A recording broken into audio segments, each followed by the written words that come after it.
Hello viewers, welcome to my channel. நீங்கள் நம்ம சேனலுக்கு புதுசாக இருந்தீங்கன்னா சேனலை சப்ஸ்கிரைப் பண்ணுங்கள். கூடவே பக்கத்தில் இருக்கிற பெல் சிம்பலை கிளிக் பண்ணுங்கள், லைக் பண்ணுங்கள், ஷேர் பண்ணுங்கள்.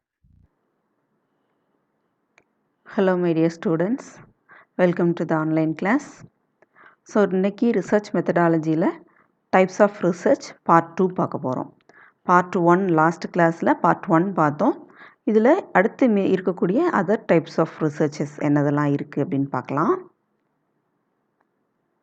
ஸோ செகண்ட் கேட்டகரி பார்த்திங்கன்னா different types of research coming under the category process.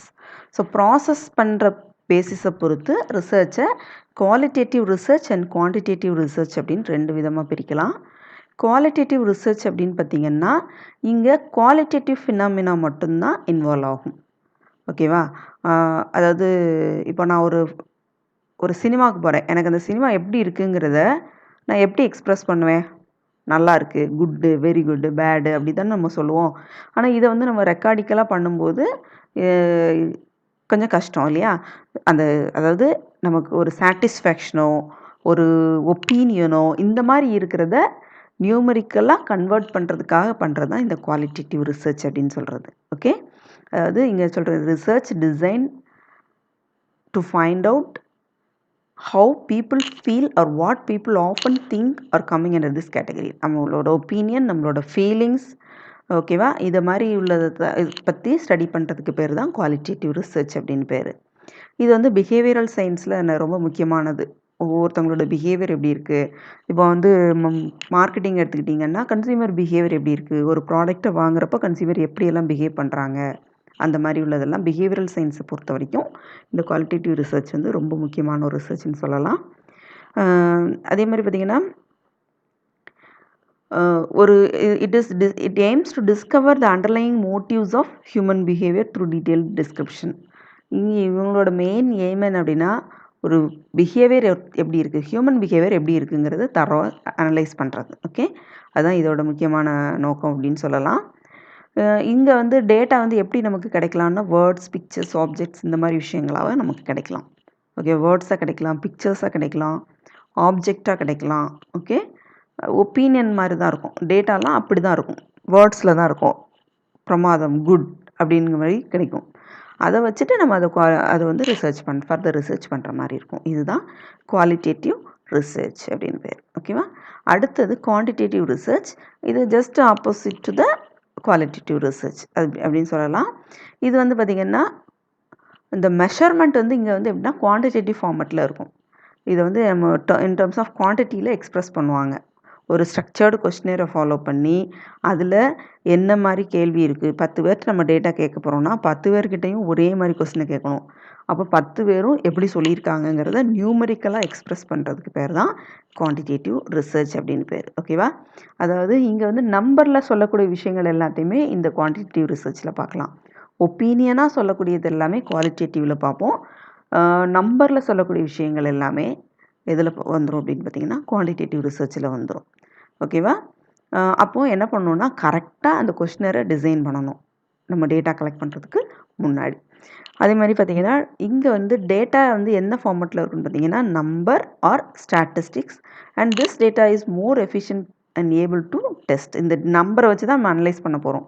நீங்கள் எப்படி டேட்டா கலெக்ட் பண்ணீங்களோ அந்த டேட்டா கொஸ்டினர் போட்டு டேட்டா கலெக்ட் பண்ணீங்க இல்லையா, அதில் வந்து என்ன பண்ணீங்க, கடைசியில் அந்த நம்பரை மாற்றி அந்த நம்பரை தான் அனலைஸ் பண்ணீங்க. இங்கே அந்த நம்பர் டேரெக்டாக கிடைக்க போது அந்த நம்பரை வச்சு அனலைஸ் பண்ண போகிறோம், அவ்வளோதான். ஓகே, அடுத்த டைப் பார்த்திங்கன்னா different types of research coming under the category outcome. So இங்கே அவுட்கம்மை பேஸ் பண்ணி applied or action research, fundamental or basic or pure research அப்படின்னு சொல்லிட்டு ரெண்டு கேட்டகரியை நம்ம பார்க்கலாம். Okay, applied or action research, fundamental, basic or pure ரிசர்ச்ன்ட்டு ஒரு ஆங்கிள். ஓகே, ஃபஸ்ட்டு வந்து இப்போ அப்ளைட் ரிசர்ச் அப்படின்னு பார்த்திங்கன்னா அதாவது இங்கே வந்து ஒரு ப்ராப்ளத்துக்கு ஒரு சொல்யூஷன் கண்டுபிடிக்கிறது. ஓகேவா? உனக்கு ஒரு சொல்யூஷன், சில விஷயங்களுக்கு சொல்யூஷன், ஏதாவது ஒரு சொல்யூஷன் இருந்திருக்கும். அந்த சொல்யூஷனை இப்போ இந்த ப்ராப்ளத்துக்கு அப்ளை பண்ணி பார்க்கலாம், இதுக்கு ஒர்க் அவுட் ஆகுதான்னு பார்க்கலான்னு சொல்லிட்டு ஒரு விஷயத்தை இன்னொரு விஷயத்தில் அப்ளை பண்ணி பார்க்குறோம் இல்லையா, அதுக்கு பேர் தான் அப்ளைட் ரிசர்ச். இப்போ நம்ம கொரோனாவுக்கு மெடிசின்ஸ் கண்டுபிடிக்கிறாங்க இல்லையா, சாதாரணமாக ஃபீவருக்கு கொடுக்கக்கூடிய அதே மெடிசின்ஸ், அதே இந்த காஃப் அண்ட் கோல்டுக்கு இருக்கக்கூடிய அதே மெடிசினை வந்து கொடுக்கறதுனால க்யூர் ஆகும்னு கண்டுபிடிச்சதுனால தான் நம்ம வந்து நிறைய இந்த மெடிசின்ஸ் நமக்கு வந்து அப்ளை பண்ணாங்க. அந்த மாதிரி ஏதோ ஒரு விஷயத்துக்கு ஒர்க் அவுட் ஆனதை இன்னொரு விஷயத்தை அப்ளை பண்ணி இதுக்கு ஒர்க் அவுட் ஆகுதா அப்படின்னு பார்க்குறதுக்கு பேர் தான் அப்ளைடு ரிசர்ச் அப்படின்னு பேர். It is also known as action research. Okay, ப்ராக்டிக்கலாக அப்ளை பண்ணுறாங்க, அதனால தான் இதுக்கு பேர் ஆக்ஷன் ரிசர்ச் அப்படின்னு பேர் சொல்கிறாங்க. இது வந்து பெரும்பாலும் ஒரு ப்ராப்ளம், சொசைட்டி ஃபேஸ் பண்ணிக்கிட்டு இருக்கக்கூடிய ஒரு ப்ராப்ளத்துக்கு இமீடியட் சொல்யூஷன் கண்டுபிடிக்கிறதுக்காக பண்ணக்கூடியது தான். ஏன்னா இது ட்ரையல் அண்ட் எரர் மெத்தடில் தான் இவங்க பண்ணுவாங்க.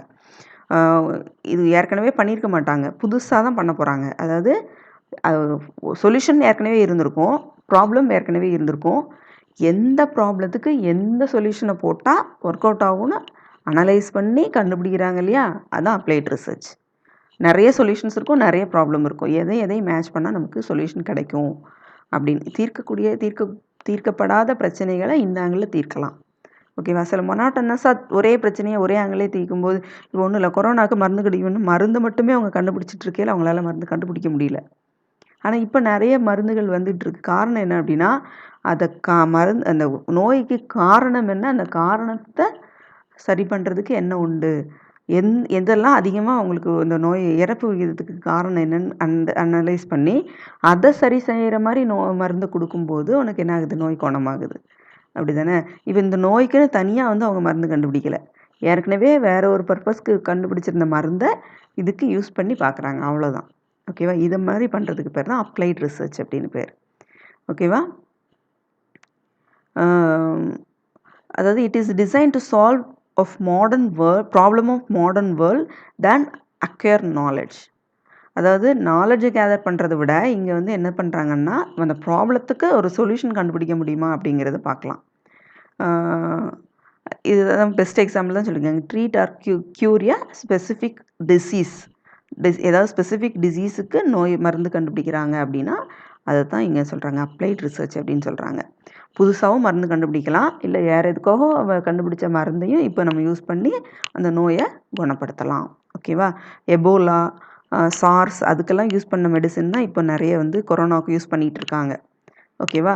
ஏன்னா முதல்ல கொரோனா எப்படி வருது, எப்படி சரி பண்ணுறதுன்னு தெரியாமல் இருந்த காலகட்டத்தில் இப்போ கை கொடுத்தது அந்த எபோலா கண்டுபிடிச்ச மருந்து தான், சார்ஸுக்கு கண்டுபிடிச்ச மருந்து தான். கேரளாவில் வந்து பார்த்திங்கன்னா அதிகமாக வந்து அந்த இறப்பு விகிதத்தையும் அந்த ஸ்ப்ரெட் ஆகிற விகிதத்தையும் அவங்க குறைச்சதுக்கு மெயின் ரீசன் பார்த்திங்கன்னா, அதிகமாக கேரளா வந்து எபோலாவால் ரொம்ப பாதிக்கப்பட்டுச்சு. அதனால் அவங்க அப்போவே அதுக்கு ரெடி ஆகிட்டதுனால அதே டெக்னிக்கை இப்போ ஃபாலோ பண்ணி அந்த இறப்பு விகிதத்தை வந்து சரி பண்ணிக்கிட்டாங்க. ஸோ இதுதான் அப்ளைட் ரிசர்ச். ஓகேவா? ஒரு விஷயத்த புதுசாக இன்னொரு விஷயத்துக்கு அப்ளை பண்ணி ஒர்க் அவுட் ஆகுதான்னு நம்ம பார்க்குறோம் இல்லையா, அதுக்கு பேர் தான் அப்ளைட் ரிசர்ச். அடுத்து fundamental or basic research or pure research. ஒரே இதுதான், ஆனால் வேறு வேறு பேரில் இருக்குது, இத்தனை பேர் இருக்குது இதுக்கு. Fundamental research, basic research or pure research. இது வந்து பார்த்திங்கன்னா ஒரு தியரியை ஜெனரலைஸ் பண்ணுறது, ஃபார்முலேட் பண்ணுறது, உருவாக்குறது, அதுதான் பேசிக் ரிசர்ச் அப்படின்னு பேர். It is done for the intellectual pleasure on learning. ஒன்றும் இல்லை, புதுசாக எதாவது கண்டுபிடிக்கிறது, அதுலேருந்து வந்து என்ன பண்ணுறது, லேர்ன் பண்ணிகிட்டே இருக்கும்போது புதுசாக எதாவது கண்டுபிடிச்சிக்கிட்டே இருக்கிறது. நான் கற்றுக்கிட்டு இருக்கும்போது நான் புதுசாக எனக்கு தெரிய ஒரு விஷயத்த புதுசாக அதில் என்ன இருக்குங்கிறதையும் நான் கண்டுபிடிக்கிறேன். அப்படின்னா தான் அதுக்கு பேர் என்னது, fundamental or basic research or pure research அப்படின்னு பேர். நான் ஒரு விஷயத்த வந்து ஒரு புக்கை படிக்கிறேன்னு வச்சுக்கோங்களேன், அந்த புக்கை படிச்சுட்டு நான் நாலேஜ் கேதர் பண்ணிக்கிட்டேங்கிறத விட அந்த நாலேஜிலேருந்து நான் புதுசாக இன்னொன்று கண்டுபிடிச்சேன்னா அதுக்கு பேர் ஃபண்டமெண்டல் ரிசர்ச். சொல்லுது புரியுதா? So it is done for the intellectual pleasure on learning and it has no commercial value attached to the discoveries that result from basic research. ஓகேவா? இது வந்து கமர்ஷியலைசேஷனுக்கு இங்கே வேலையே இல்லை, ஒன்லி டிஸ்கவரிஸ், புதுசாக என்ன இருக்குங்கிறத தெரிஞ்சுக்கிறதுக்காக. So this type of research has a limited direct applications but in which researcher has careful control over the research setting. வேறு ஒன்றும் இல்லை, இது வந்து கவனமாக செய்ய வேண்டிய ஒரு ரிசர்ச், பேசிக்காக பண்ணக்கூடியது. ஏன்னா இதை பேஸ் பண்ணி தான் ஃபர்தர் ரிசர்ச்லாம் பண்ண போகிறாங்க அப்படிங்கிறதுனால இதில் நல்ல கவனமாக நம்ம இருக்கணும். ஓகே, இதில் வந்து பார்த்திங்கன்னா collection and analysis of data வந்து பார்த்திங்க அப்படின்னா தியரிட்டிக்கல் ரிலேஷன்ஷிப்புக்கும் தியரியாக நான் படித்ததை ப்ராக்டிக்கலாக எப்படி அப்ளை பண்ண போகிறேன். நீங்கள் வந்து லேப்லலாம் சயின்ஸ் லேப்லலாம் பார்த்தீங்கன்னா இந்த கெமிக்கலையும் இந்த கெமிக்கலையும் மிக்ஸ் பண்ணால் அதுலேருந்து ரியாக்ஷன் இப்படி வரும் அப்படின்னு படிக்கிறாங்க. தியரியாக படிச்சுட்டு அதே விஷயத்த லேபில் போய் டெஸ்ட் பண்ணுறாங்க. ஸோ இதை தான் படித்ததை வச்சு ஒரு விஷயத்த அப்ளை பண்ணி ஒரு புதுசாக ஒன்று கண்டுபிடிக்கிறதுக்கு பேர் தான் என்னது fundamental or basic or pure research அப்படின்னு பேர். நான் ஒரு புக்கில் ஒன்று படிக்கிறேன், அதில் கிடைச்ச நாலேஜை வச்சு நான் இன்னொரு விஷயத்தை அப்ளை பண்ணி அந்த நாலேஜை அப்ளை பண்ணி நான் இன்னொரு விஷயத்தை கண்டுபிடிக்கிறேன்னா அதுக்கு பேர் தான் ஃபண்டமெண்டல் ரிசர்ச் அப்படின்னு பேர். ஓகேவாம்மா? இதை தவிர நிறைய டைப் ஆஃப் ரிசர்ச்சஸ் வந்து இருக்குது. ஓகேவா? Some other type of researches are also there. எதுக்கெல்லாம் பாருங்கள், one time research or longitudinal research. இது வந்து பார்த்திங்கன்னா for a longer period of time ஒரே ரிசர்ச்சை தொடர்ந்து கண்டினியூஸாக பண்ணிகிட்டே இருக்குது. 10 வருஷமாக ஒரு ரிசர்ச் பண்ணுறது. வருஷம் எப்படி கூடுது குறையுது அப்படின்னு பார்த்து அந்த கிராஜுவல் எப்படி கூடிருக்கு குறைஞ்சிருக்குங்கிறத வச்சு கண்டுபிடிக்கிறதுக்கு பேர் தான் லாங்கிடியூடினல் ரிசர்ச் அப்படின்னு பேர். ஒன் டைம் ரிசர்ச் இது வந்து அடிக்கடிலாம் பண்ண மாட்டாங்க, ஒரே ரிசர்ச் தான், ஆனால் லாங்கர் பீரியடுக்கு பண்ணுறாங்க அப்படின்னா அது one time research or longitudinal research அப்படின்னு பேர். அடுத்து field setting research, laboratory research R simulation research அப்படின்னு சொல்லுவாங்க.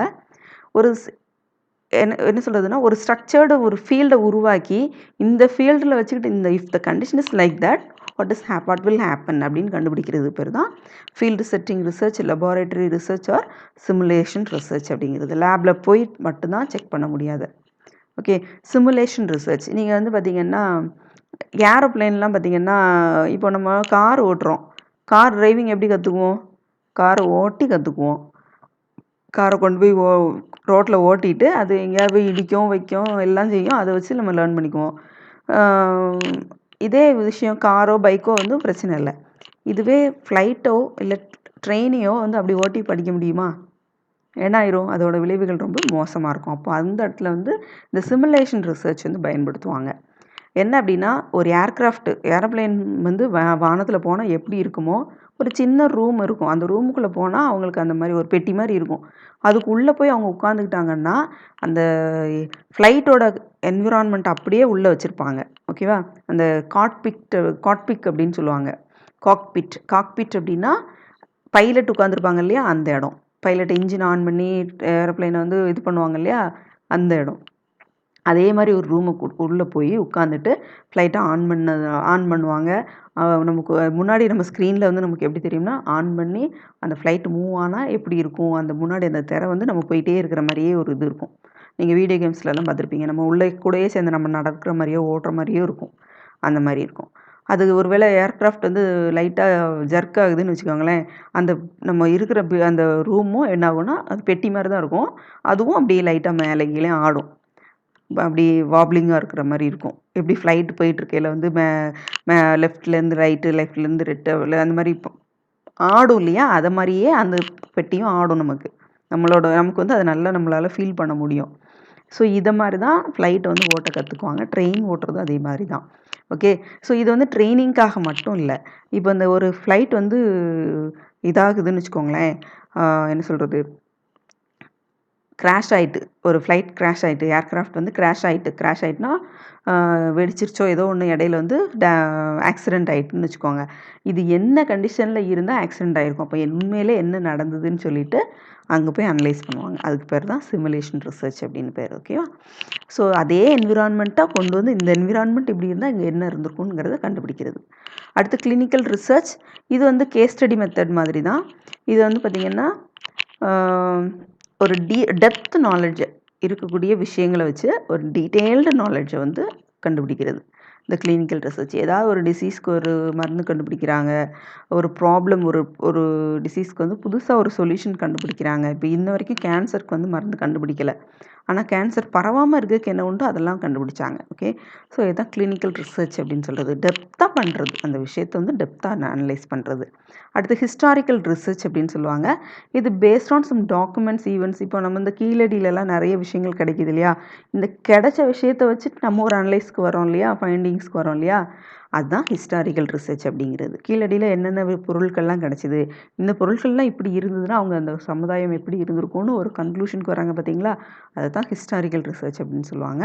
அடுத்து கான்செப்சுவல் ரிசர்ச். இது வந்து பார்த்திங்கன்னா completely based on abstract ideas or theories. ஏற்கனவே ஒரு தியரி இருக்கும், அந்த தியரியை வச்சுட்டு இன்னும் ஃபர்தராக அந்த தியரியை எக்ஸ்பேண்ட் பண்ணிகிட்டே இருக்கிறதுக்கு பேர் தான் கான்செப்சுவல் ரிசர்ச். தியரியை மறுபடியும் தியரியாக எக்ஸ்பேண்ட் பண்ணுறது.